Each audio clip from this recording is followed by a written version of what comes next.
নমস্কার, আপনারা দেখছেন রূপম টিভি। 2024-এর লোকসভা আর তাকে কেন্দ্র করে একের পর এক সমীক্ষা, opinion poll, survey, exit poll বাজারে আসছে। এক এক চ্যানেল তাদের নিজস্ব মতামতের ভিত্তিতে সব কিছু প্রকাশ করছে। বেশিরভাগ মিডিয়া নেটওয়ার্ক এটা দেখাচ্ছে 2024-এ মোদি ক্ষমতায় আসছে, পশ্চিমবাংলায় বিজেপি ক্ষমতায় আসবে, মানে বেশি সিট পাবে, এটা দেখাচ্ছে।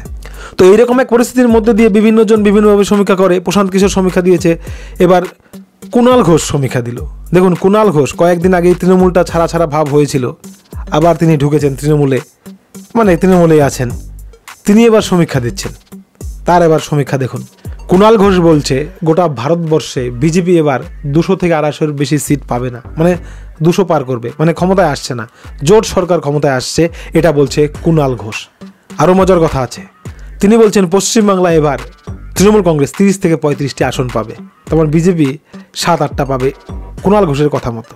তো কুণাল ঘোষ সরাসরি যে সমীক্ষা করলো তাতে এটা পরিষ্কার 2024-এ ক্ষমতায় আসছে না বিজেপি, 200 থেকে 250 সিট পাচ্ছে, জোট সরকার আসছে।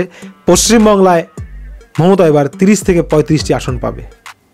এত খারাপ পরিস্থিতির মধ্যে 30 থেকে 35টি আসন পাবে তৃণমূল কংগ্রেস, মোদি এত ভালো কাজ করার পরে ক্ষমতায় আসবে না, এরকম সমীক্ষা করার পর কুণাল ঘোষকে নিয়ে হাসি ঠাট্টা হচ্ছে সোশ্যাল মিডিয়ায়। তো আপনাদের মত কি? কুণাল ঘোষ কি সঠিক কথা বলেছেন? খবর ভালো লাগলে সাবস্ক্রাইব, লাইক, শেয়ার করবেন। জয় হিন্দ।